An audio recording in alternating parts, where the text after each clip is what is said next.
Assalomu alaykum hurmatli vatandoshlar va odatdagi yangiliklarimizni boshlaymiz.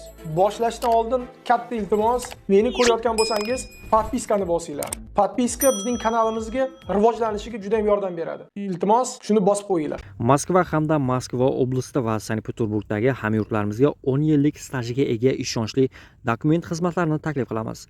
Registratsiya va uni продление qilish, трудовой договор, уведомление, spravkalar, проверка bazalar xizmatlari mavjud. Muhim eslatma: Amina ilovasi to'liq ishlamaganligi sababli registratsiya qilmaganlar zudlik bilan ushbu xizmatdan foydalaning. Hoziroq ekrandagi raqamlarga qo'ng'iroq qiling yoki WhatsAppdan yozing. Rossiyada ikkita migrant quruvchi halok bo'ldi. Assalomu alaykum qadrli mehmon, videodan to'liq xabardor bo'lish uchun videoga like va podpiska tugmalarini bosib qo'ying. Markaziy Osiyodan kelgan ikki kishi Novaya Moskvadagi omborxona majmuasi qurilishi paytida 18 metr balandlikdan yiqilib halok bo'ldi. Fojia payshanba kuni 17:00 atrofida Sekina Servina qishlog'ida sodir bo'lgan. Migrant ishchilar ko'targich podyomnikda bo'lganida uskuna to'satdan qulagan va erkaklar pastga yiqilgan. Marhumlarning shaxsi aniqlanmoqda. Ulardan biri 20 yoshlarda, ikkinchisi esa 40 yoshlarda.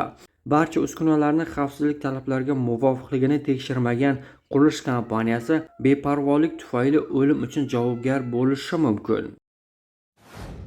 O'zbekiston Airways aviakompaniyasining Urganchga yo'nalgan ikkita yo'lovchi reysi noqulay ob-havo sharoiti tufayli Buxorodagi muqobil aeroportga qo'nishga majbur bo'ldi. Xususan, Moskva shahridan Urganchga yo'nalgan HY 9616 reysi A320 havo kemasi orqali amalga oshirilgan. Shuningdek, Sankt-Peterburgdan Urganchga hamda Airbus HY 9638 reysi bilan amalga oshirilgan. Xabarlarga ko'ra, ekipajlar parvozlar xavfsizligini ta'minlash maqsadida Buxoro xalqaro aeroportini muqobil qo'nish maskani sifatida tanlashga qaror qilgan. Urganch xalqaro aeroportida kuzatilgan murakkab ob-havo sharoiti tumanning keskin kuchayishi va ko'rinish masofasining 100 metrgacha pasayishi bilan ushbu qarorga sabab bo'lgan. Ayni paytda yo'lovchilarga keyingi parvozlar bo'yicha zarur xizmatlar ko'rsatilayotgani aytilmoqda.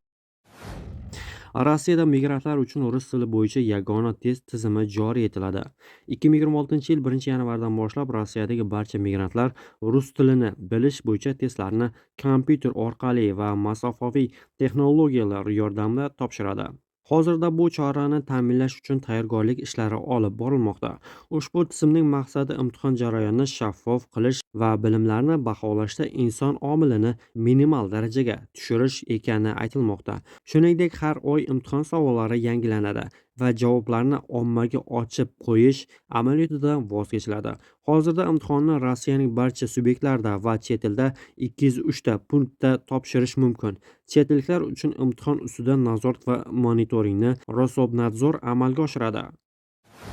Rossiyada YouTube yanada yomonlashadi. Google o'z serverlarini mamlakatdan olib chiqib ketadi. YouTube va Android ishini tezlashtirib kelgan eski Dell R720 serverlari ekspluatatsiyadan chiqarilmoqda. 2026-yil 26-yanvardan keyin kechki paytlarda 4K formatidagi videolar mavjud bo'lmaydi. Kontent esa qo'shni mamlakatlardagi serverlardan yuklanadi. Bu esa kechikishlarning oshishiga olib keladi. 21-dekabr kuni Prezidentning Jahon savdo tashkiloti bo'yicha vakili Azizbek O'rinov Rossiya Federatsiyasi iqtisodiy rivojlanish vaziri Maksim Reshetnikov bilan birgalikda O'zbekistonning Jahon savdo tashkilotiga a'zo bo'lish jarayonida ikki tomonlama bozorga kirish muzokaralarini yakunlovchi protokolni imzoladi. Bu haqda O'rinov o'zining ijtimoiy tarmoqlardagi sahifalarida yozib qoldirdi. Uning ta'kidlashicha, mazkur muzokara Prezident Shavkat Mirziyoyevning Sankt-Peterburgga amaliy tashrifi doirasida bo'lib o'tgan. Prezident vakili shuningdek ayni paytda ko'p tomonlama muzokaralarni ilgari surishga, zarur qonunchilikni yangilashni yakunlashga va kelgusi yilda a'zo bo'lish jarayonini muvaffaqiyatli yakunlashga to'liq e'tibor qaratganligini bildirgan. Rossiyada hind migrantlari mutaxassislar xavf ogohlantirmoqda. Rossiya prezidentining xalqaro tashkilotlar bilan aloqalar bo'yicha maxsus vakili Boris Titovning so'zlariga ko'ra, 2026-yilda Rossiyaga kamida 40 ming hindistonlik migrant ishchi kelishi mumkin. Uning so'zlariga ko'ra, Hindiston Rossiyaga ishchi kuchi yetishmasligini, qoplanishga yordam beradi. Rossiyada hindistonlik ishchilarga qiziqish ortib bormoqda.